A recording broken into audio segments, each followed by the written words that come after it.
Katy, welcome to the show today. I'm so happy to have you here. Thank you for having me.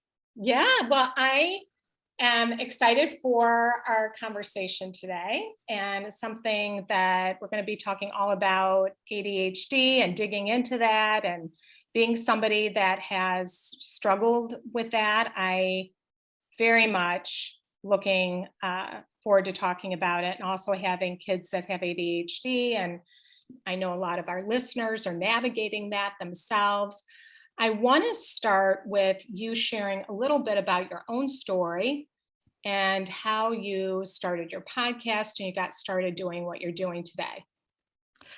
Yeah, so I know a lot of women mothers come to their ADHD diagnoses through their children. Usually, the child gets diagnosed and then the mom is looking at how can I help my child? And then they're looking through these symptoms and they're like, this is basically my childhood. Maybe I should look into this. I know that that's how a lot of us come to our diagnosis. I actually came to my diagnosis at the age of 45 at the beginning of the pandemic. And my therapist had ADHD, and she came to her ADHD through her middle schooler son. And so she was learning about herself and what ADHD looks like in herself as an adult and as a mom. And she was sort of gently suggesting to me for a couple of years that I should really look into it. I think she was noticing a lot of I would have this kind of manic energy about my business, and I was an entrepreneur and I was doing all these things. And yet at the same time, I would also kind of come to her and talk about myself like I was this terrible, lazy person. And I would always had this very poor sense of self. And I think she saw that disparity between like what I was actually doing and accomplishing and how I felt about myself. And that was kind of a tip off for her. And I also would talk about struggling a lot in school. And I think that was another tip off for her. So she always said, you should look into this. And of course, I said, I don't know what you're talking about. I'm not hyper. I don't understand why I kind of thought it was insulting that she thought I had ADHD, because I was like, I can sit here. I don't know what you're talking about. And I had this, I had the stigma of, and this misconception of what ADHD looks like, because I had, like a lot of people, I had this misconception that it was this, ADHD is for little boys who can't sit still in class. And I really didn't understand what it was, but I took an online self-test and it was a generic one for adults. And I kind of, there were some things I related to, but for the most part, didn't score that high, didn't really think much about it. And then the pandemic hit, and suddenly my kids were home. We were remote learning. My husband was home. I was decided for some reason that this was going to be the time that I was going to, really invest in my business.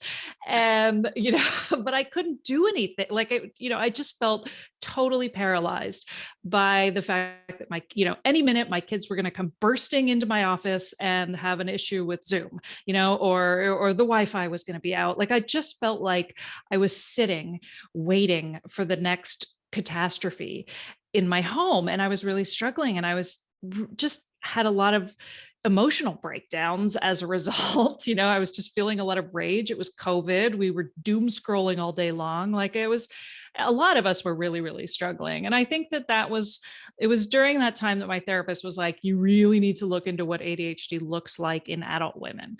And that's when I started really researching specifically ADHD in women. And then that's when I started taking a self-test from Attitude Magazine's website that was geared toward women, where it really talked about a lot of the shame elements, the emotional elements of being disorganized and having difficulty focusing and having difficulty starting projects and having difficulty finishing projects, and kind of connecting the dots between how those attention issues and executive function issues really affect us as women in our core, as mothers and as partners. And once I started making those connections, it was just like the train was off the tracks. Like, it was just so overwhelming. It was like I was looking through my whole life suddenly through this new lens, and I was turning over rocks and looking underneath them and being like, that was ADHD. Oh my goodness, you mean that was ADHD? A postpartum depression. I think it was ADHD, and all of these moments in my life with children and babies and school and college. And it was just overwhelming. It was revelatory to think about how, my sense of self was so wrapped up in this neurodivergence. And that's when I was like, I want to know if there's other women who are experiencing this. And so, we're in lockdown. I figured, why not start a podcast where I have an excuse to reach out to other women who were diagnosed in adulthood and start talking about our experiences and figure, I was curious, like, how did other women come to their diagnosis? How did other women, did they have this overwhelming, mind-blowing experience when they were diagnosed? And then that just kind of happened. And I realized once I put it out there, I didn't really think anybody was going to listen. It was really just sort of a cathartic experience for me. But once I realized, as it took off, that a lot of women were listening to the stories that we were sharing about our own lives and making those connections in their life, and realizing like how healing it is to realize that we're not alone, because Yes.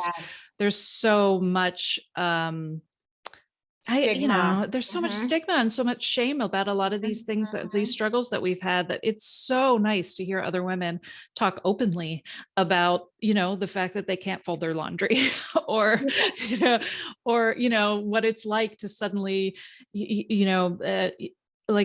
how many times we used having people over as an excuse to clean our home. And then with COVID, nobody was coming over. And all of a sudden our home was a disaster because you lose that motivation. And so talking about those moments that we all shared, and, realizing that we don't really come to understand what ADHD looks like in adult women through reading online articles or reading, the DSM, or even learning about it, from How to Help Children. Like, what we really learn about is what it looks like when we talk about our lived experience, and then, TikTok videos and these memes and social media has just, I think, blown the lid off of our understanding of how ADHD looks in adults.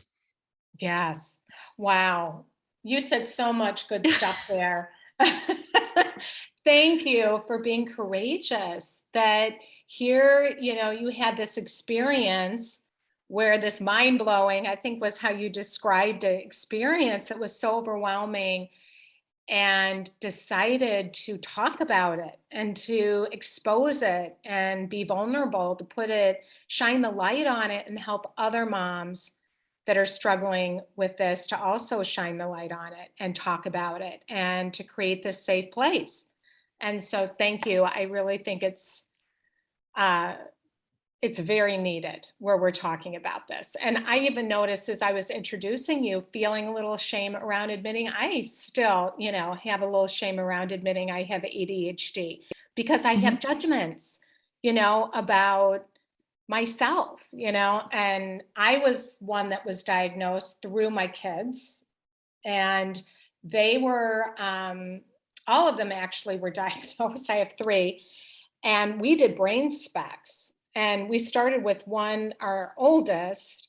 And so it was pretty cool when we had the brain spec. And so I decided to have it done as well, because my kids were like, Mom, you have it. And sure enough, and it was so interesting because a neuropsychiatrist said, your back of your brain is like it's fried in a way, because it was overworking. The prefrontal cortex was like, it was trying to get blood flow to my prefrontal cortex. And he said that the brain, you could tell that. And I was like, wow, I felt so seen by it. Did you feel like once you found out, did you feel that way? Like you made sense? Oh yeah, absolutely. I mean, I think it's ironic that a lot of the stigma comes from misunderstanding and feeling like, a lot of, I guess a lot of the shame comes from living a life undiagnosed. And I think what is so revelatory about getting the diagnosis is that you have an explanation for why things are happening. Because, a lot of the time we go through our lives feeling like, well, it's not because I'm not trying, it's not because I don't have the will to do the thing. And so that's where all of that shame comes, right? Which is like, I don't know what's wrong with me. We talk a lot about this idea of like, it feels like everybody else got the manual but me, right? You just have this kind of general sense that you're broken. Oh, so Right. much. Yes. And so to have an explanation finally, when you've been looking for one for so long, and so many of us are misdiagnosed with other mood disorders, so many of us are misdiagnosed with depression or anxiety, and they never quite fit. And I think that's what's so incredible about learning about the brain-based challenges and how they relate to some of these executive function issues, which is like, oh, okay, finally somebody's, I like to use the metaphor of like walking around in a foot of water, and there's a foot of water in your house and you have no idea why it's there, and you're just trudging around and you're like, where is this water coming from? And then somebody says, oh, the tap is on in your kitchen, and let me just help you with that. And even though the water's still there, at least you know where it's coming from. And that makes all the difference. And then you can start to work on it. You can turn the tap off. You can start to, get rid of it. But at least you have that explanation. I think that's what's so important for so many of us after living our lives kind of making do for so long. Yes. Yes. I was thinking of like some of my ADHD stories. Like I remember when my kids were little, and it felt like so difficult to hold everything together. I know that moms are listening that don't have ADHD and they're saying it was hard to hold it together. But I just remember feeling how you described how you felt during COVID. I so got that because it's a crazy time for all of us, but there's something about being able to turn my brain off. And when there's a lot of noise and that anxiety and that distractibility, that when I'm trying to get something done, there feels like there's always distraction or something. I can't, but yet I can hyper focus. But anyway, I went and bought these sandwiches in town at this really wonderful sandwich place. And I was so excited. And so I had my bag and everything. And I got in the car and I drove home and I couldn't find my sandwiches. And I was like, where did my sandwiches go? So I drove back and I saw them. I had put them on the top of the car, on the top, and they had blown off in the bag. And so my sandwiches were on the side of the road. And they were like scattered, but they were still packaged. So I parked my car, I got out and I got my sandwiches and nothing was wrecked. But that kind of describes how it felt in a nutshell, even as a kid. I always lost my mittens. I was always losing things. My mom was not at all that way. So she had a really hard time understanding me. And I would always think like, what's wrong with me? That I'm losing everything all the time, or I don't understand what's going on in the classroom. What was your experience as a kid? Yeah, well, and I think that that's something we talk about a lot when it comes to understanding what even is ADHD, right? Because I think there are a lot of people out there who think, well, doesn't that happen to everybody? I mean, everybody's lost their keys at some point, or everybody's forgotten their coffee on top of their car and driven off with it. Like, there are those experiences that I think are universal. And the difference, I think, for those of us who end up being diagnosed with ADHD is the degree to which these struggles affect us for the long term in terms of how we view ourselves and again, how they, the chronic nature then leads to a sense of self and a sense of shame in our identity. And I think that's what we really look at when we look at like, why bother getting diagnosed? Or, are these little moments in life, these forgetfulness or the inability to do certain things, are they, do they affect you to the degree that you almost like kind of want to curl up in the fetal position every time it happens? And I think often we get to a point in adulthood where they have accumulated over time and we haven't had any help. And we've always kind of felt like we could manage and get our act together. And as a result, once we get into adulthood, that's, our ability to cope wears away. So that when something like a pandemic hits, so many of us, it felt like we had this house of cards and a gust of wind just came and blew everything over. And I think, it's why so many women are getting diagnosed nowadays. It's not because it's trendy and it's not because all of a sudden we're all forgetful. It's because we're really making these connections between, what has been happening over the course of our lives. And, like middle school and college and motherhood, new motherhood is another big moment in time where we really, really struggle because a lot of our structures are blown out the window. And again, pandemics, I think we could add that to the list now. But yeah, and in answer to your initial question,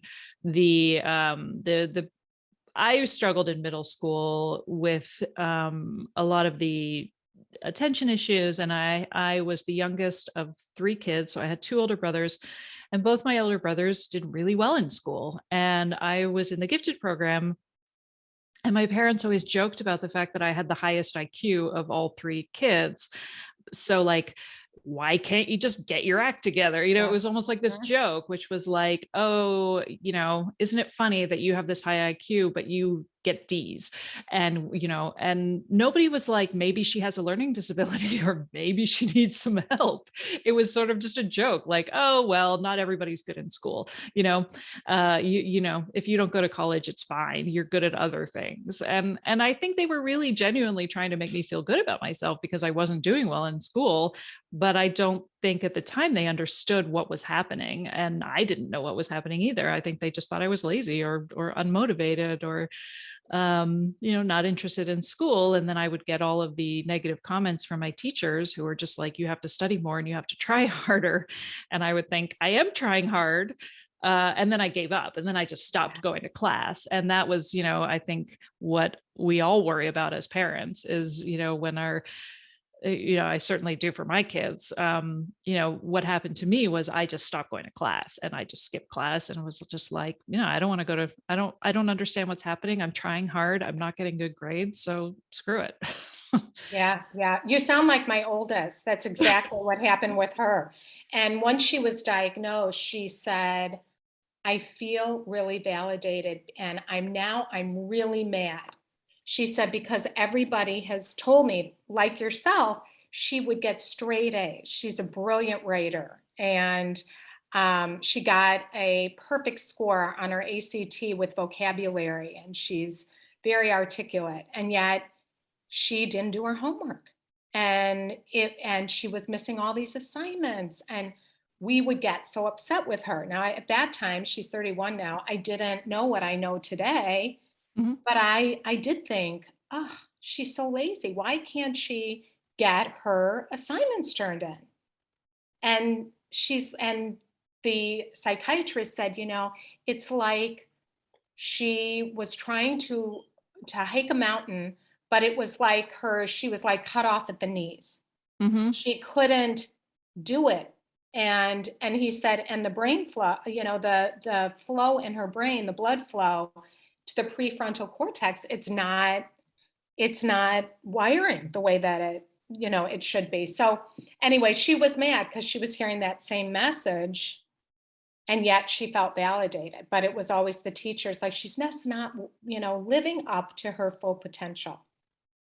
And Yeah, we get that one a lot. yeah, and I think that that's why as parents, I always encourage moms to say, what might really be going on that your kid is not unable to get their homework done?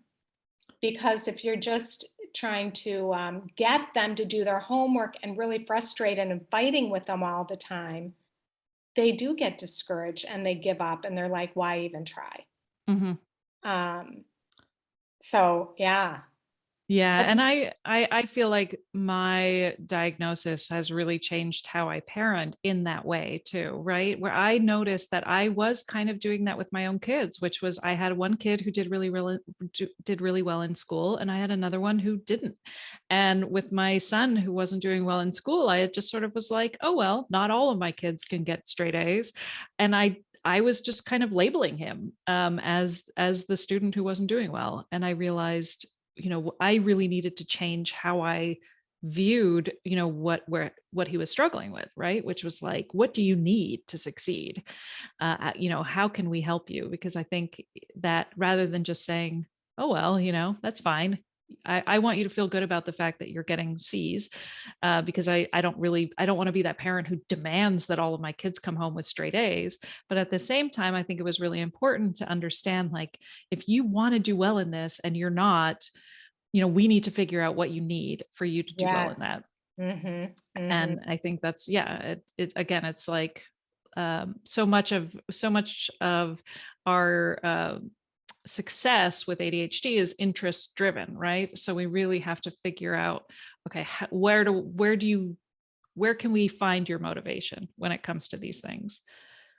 Yes, and the interest in what your strengths and our kids' strengths. So Yeah. that tapping them into that so they can feel really good about something rather than, feeling like they're not good enough, which was Right. so much of my experience. And for me, traditional school, it was very creative. I was in all the plays. I wrote plays. I was involved in music. And it was funny though, because I did play the piano backwards. So I'd play my right hand with my left and my left hand with my right. And I'm not fully dyslexic or anything, but I have a few of those things.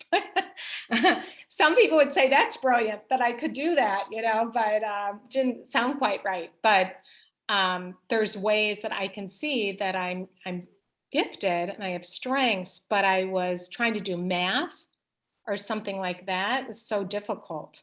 Hmm. And I needed a lot more support, but I felt stupid. I felt like, what's wrong with me? So I relate to that too. I'm crying in the psychiatrist's office and saying, I feel like my brain is broken. Like when brains were being doled out, I feel like I got the short end of the stick. That was really how I felt. Yeah, same. Yeah, because Yeah. it's not for lack of trying.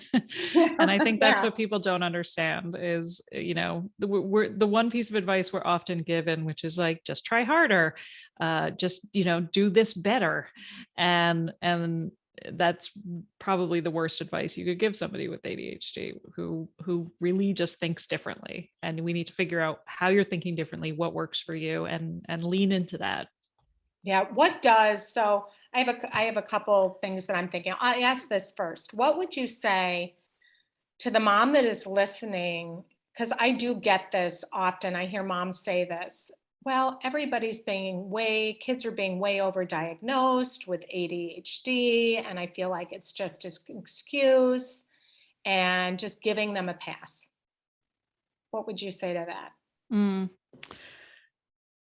I mean, I think it goes back to what we were saying about motivation, right? And understanding kind of how to communicate with the child, and this idea that if something isn't getting done, it's not necessarily because if they don't want it to get done, they're just not getting the help they need in that moment. And so I think it's, like, for instance, the one thing that we struggle with a lot in our household is my teenage daughter's messy room. It is the bane of my husband's existence. He feels like it is his job as her parent to teach her how to be tidy and organized before she leaves the house. Otherwise, she won't be a good adult. And she could not care less about the mess in her room.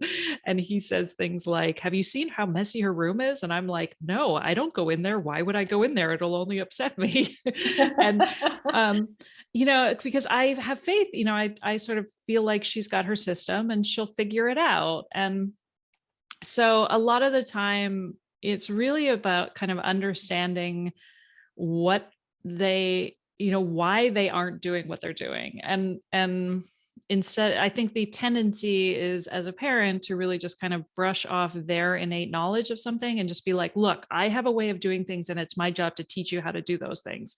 And then when you meet resistance, you end up butting heads, because then it becomes a battle of wills, and it becomes this idea of like, well, they don't want to take my advice and my advice is sound. So they're obviously, you take it personally that they don't want to listen to you. And I think, the best thing you can do for a child with ADHD is listen to them and figure out with them together, like be their support system. And I know that's easier said than done a lot of the time in the heat of the moment, but like a lot of the time, it's really about getting them to figure out how to do things on their own. It's not about telling them how to do things. It's really about getting them to figure out, okay, what's going to work for me in this moment? What do I need? And these are like basic questions that oftentimes, especially when you have ADHD or you're neurodivergent, that, we need explicit, we need to like understand things explicitly. Concepts don't always just sort of happen organically for us. And so I think that's another thing where we really, as parents, need to make sure that kids know how to do things. I feel like I'm tripping up on my words at this point, but basically this idea that like, you can't just like assume your child is going to understand how to cook because they've been watching you cook for 12 years. You really have to sort of sit down and say, okay, what do you need? What do you know? What don't you know? And how can I help you get there? I love that. It takes a lot of patience, but I think that's really how you teach them to become adults. It's not telling them, here's everything I know, and you have to learn what works for me. It's figuring out what works for them. Well, what you're saying is so important, that I just want to pause, because the why, I'm thinking the why, if they're struggling, what is really might be going on. And then also we tend to talk at our kids. Mm-hmm. And if we, like in my example, my mom does not have ADHD. She's the most organized person you have ever met. All the ducks are in the row. And it was hard for her to understand me because my brain was so different. And now finally, she understands me now, and we kind of laugh about it. But I'm just like, I'm just wired differently now than you, Mom. I wish I could be like you, and I would always kind of think something was wrong with me that I couldn't be like her. But talking at doesn't work because our brains are different. And tweens and teens, if you're talking at them, especially an ADHD kid, they're going to resist you. For me, when my mom was talking at me, trying to be helpful, I was like a deer in headlights. And it was like Charlie Brown's teacher, it's like, wah, wah, wah, wah, wah, wah. Then I would feel more overwhelmed. I'd feel more anxiety. It's like I would get stuck in my head and my head would be spinning. But if somebody would have said to me, what would help you with this? What kind of support do you think you need? Tell me what it feels like as you're looking at your math homework, and been curious, that would have helped me so much more. It's like what you're saying, to connect the dots, because if we don't understand how our kids are feeling, any amount of telling them, it might not work for them. If you said to me, well, maybe you relate to this, my mom would say, where did you leave your gloves? And I would be like, I don't know. And she'd like, well, just think back to the last time you had them. I mean, hello, that just didn't work for me because I didn't remember the last time I had them, and then I would try to remember, but I couldn't. And I'd be like, what's wrong with me, that I can't remember.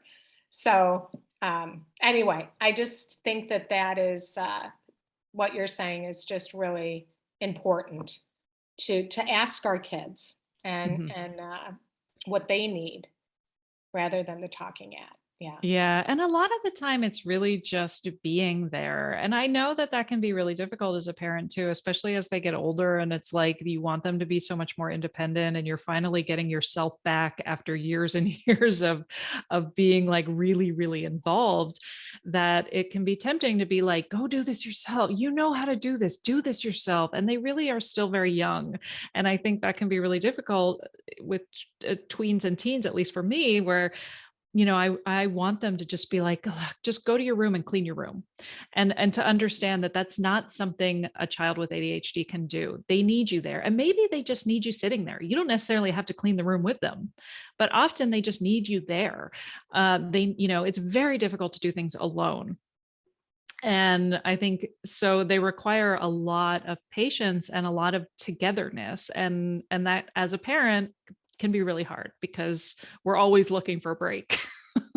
Yeah. And Yeah. so I think there are a lot of books out there on how to parent an ADHD child, but there's not a lot of books out there on how to be a parent with ADHD and to Yeah. deal with a lot of your own needs, and a lot of your own, like uh, realizing that when I'm overstimulated and there's a lot going on, I get thrown into a rage and then everybody's affected, right? When mom's in a bad mood, everybody's affected. And so we don't talk a lot about, you know, how to reduce stimulation as a parent and how to understand that that's even what's happening before you get to the rage. So I think there's a lot, we put a lot of pressure on ourselves, that to be the perfect parent. And I think we as mothers also need to give ourselves a lot more grace in terms of what, that we're learning alongside with our kids. Yes. Yeah. What would you, because one of the books that I love is Driven to Distraction. Do you like that book? Oh, absolutely. It was one of Yeah. the first ones I read. Yeah. Yeah. And that's an old one. I Mhm. think it's written by two doctors that both have ADHD that are psychiatrists, if I'm Yep. remembering correctly. But I like it because it talks about the different types also. And I know there's such good information because I just had somebody that's child was diagnosed with ADHD, and I told them about that book, and I picked up my book that I had read years earlier, and it's just so good because it really talks about how to help them. Um, can you think of any other good ones that you've really liked? Oh, absolutely. So for understanding ADHD as like a primer, ADHD 2.0, which is a more recent version of Driven to Distraction, and it's written by the same two doctors, Oh, Hallowell and okay. Rady. And it came out a year ago, and it's sort of shorter. I listened to it as an audiobook. I think it's only like 6 hours, but it's a great like primer. Really, really describes the experience not only with children but also adults. And I feel like that's always like the first book I recommend for anybody. And then for women, especially who are understanding their own experience, a neurodivergent experience, and kind of wondering if they even have ADHD themselves, the book by Sari Solden, Women with Attention Deficit Disorder, which was originally written in 1994, I think, which was really the very first book that ever even explored the idea that adult women could have ADHD, because Hmm. in the 90s they still believed that people outgrew it, and they certainly didn't believe girls had it. So this was really like, she's a pioneer, and it's been updated over the years. So even though it's sort of the original text for what it looks like in women, it is just like it gets you in your bones when she talks about a lot of these very, very private personal experiences that women have gone through, especially as mothers and partners. So that one is just I have not outstanding. read that. Women with Attention Deficit Disorder, yeah, Disorder. yeah. Yeah. And it's by Sari Solden. And Okay. I Love actually got that. to interview her for my podcast, and it just felt like she was my dream guest. I was so excited. Oh, Now I that's felt like everything had come full circle.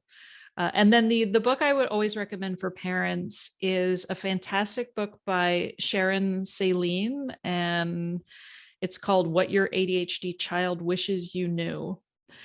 And one thing I really Oh. like about it is she interviews children, and she interviews children of all different ages. And it's really like first person experiences from children's point of view woven in through the book.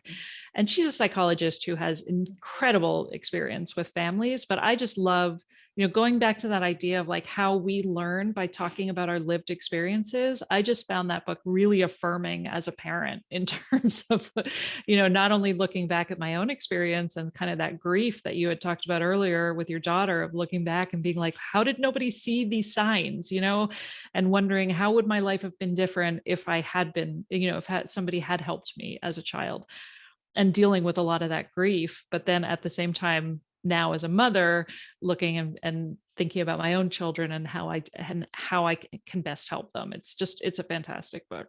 So Wow, thank you for those. That is wonderful. I didn't know about that either. My daughter wrote a blog post for us, and it was looking back on how she felt, and it's really powerful. So I bet that book is just the stories, because if your kid is struggling with ADHD, it really helps you understand the turmoil inside and how they can feel, and gives you greater compassion and empathy.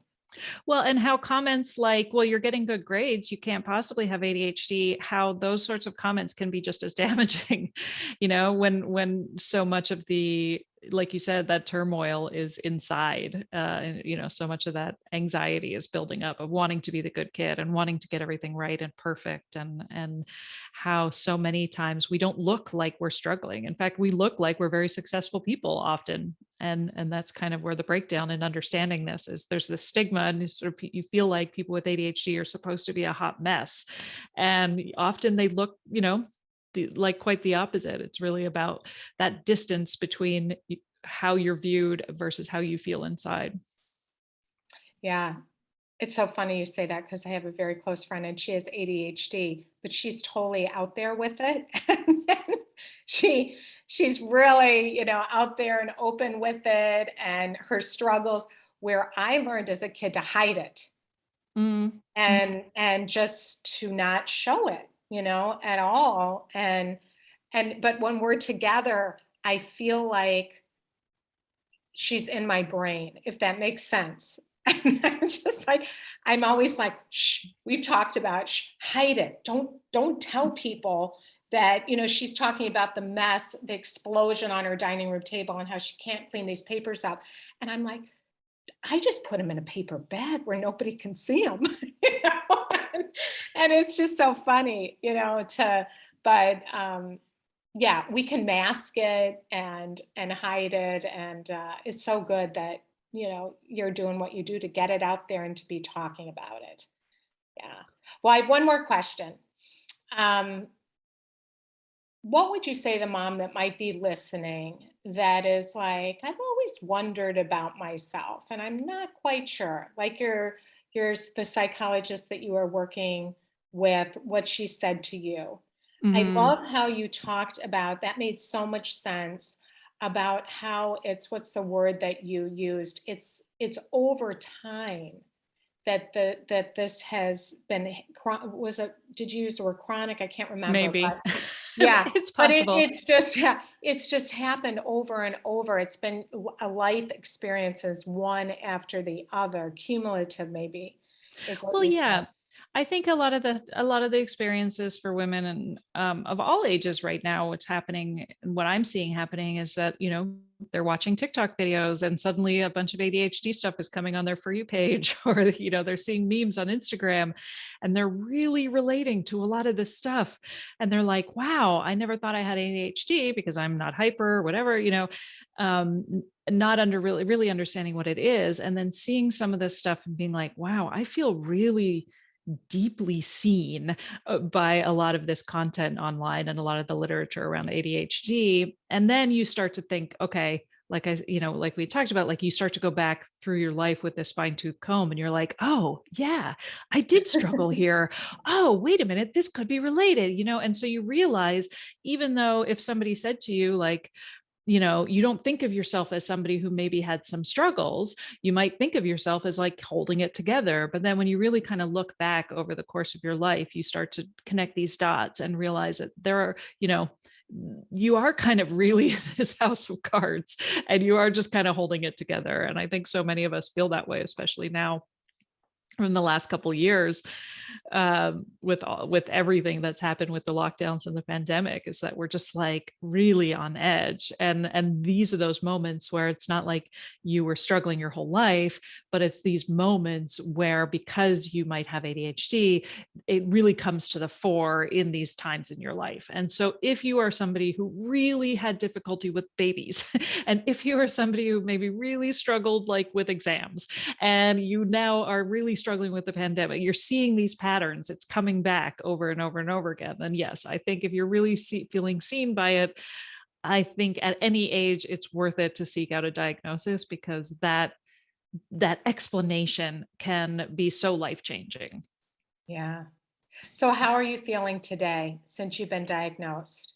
Well, it's you know, I often use the metaphor of the phoenix, because like I feel like for me it did take an emotional breakdown for me to kind of get this diagnosis, and now it often feels like the sky is the limit in terms of being able to really recognize some of these strengths that I never recognized before, and being able to lean into them and really kind of embrace the superpower element of ADHD that we talk about. And ADHD certainly does not always feel like a superpower, but there are elements to it where you can really harness some of that energy and some of that, like you said, like when you know you're in hyper focus, you can really harness that sometimes. And we are Nothing can get incredible. in. I know, right? And so, to really kind of be able to shift the perspective of myself has been transformative. And so I really kind of understand kind of how I operate, what I need to excel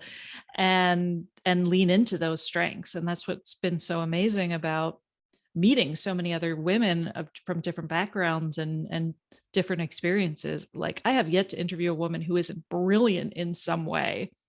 And it's really just about like figuring out what that is and harnessing it and then going with it. Yeah, yeah, I know. And I love how you use the word, and I've heard that used quite a bit, the neurodivergent. Yeah.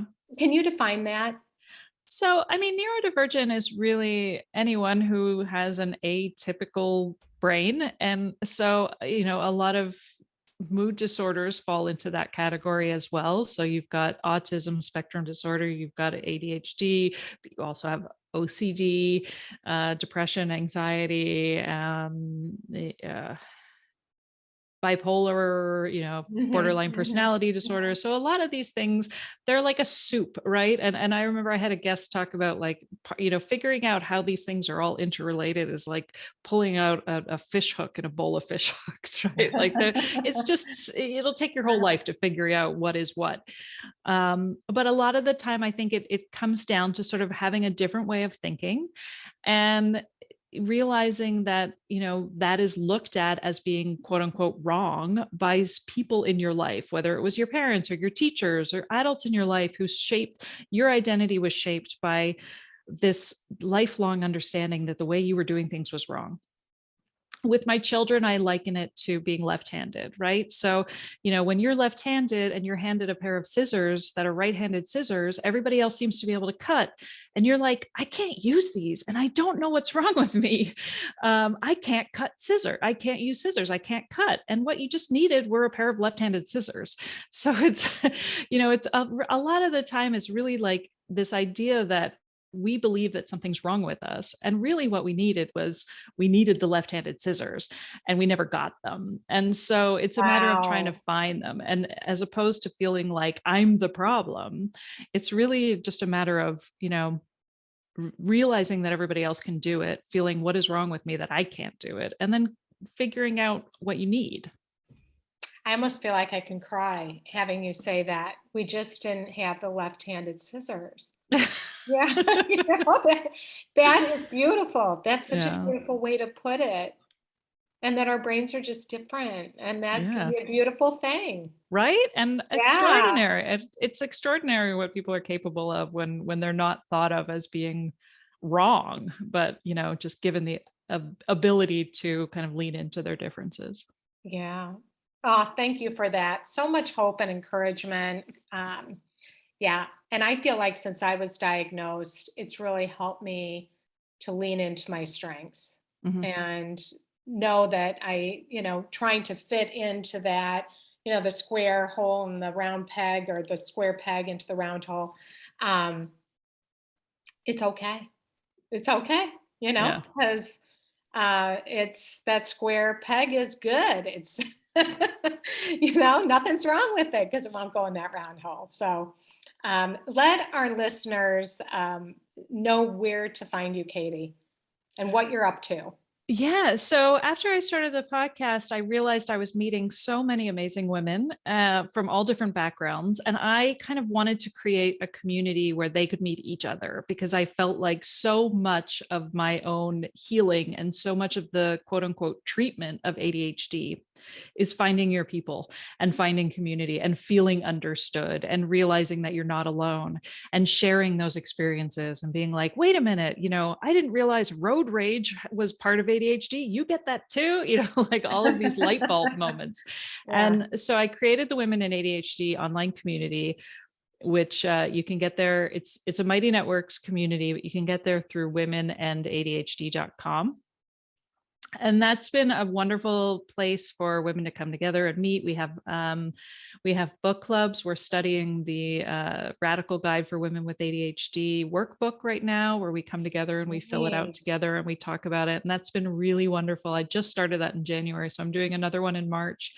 And hopefully I'm just going to keep doing them because they are so nourishing, bringing everybody together in that way. And so I have a background as a coach. So I also do group coaching and one-on-one coaching. You can find out all about that at my website, womenandadhd.com. Wonderful. Thank you. Thank you for what you're putting out in the world and how you're supporting women that have ADHD and living their best life and loving themselves, really. Learn to love themselves and know they're not alone and live a vibrant life. So love what you're doing. Well, thank you. And thanks for having me and having this conversation. And yeah, I think anytime we can shed light on this and reduce some of the stigma, I think is important for all of us. Absolutely.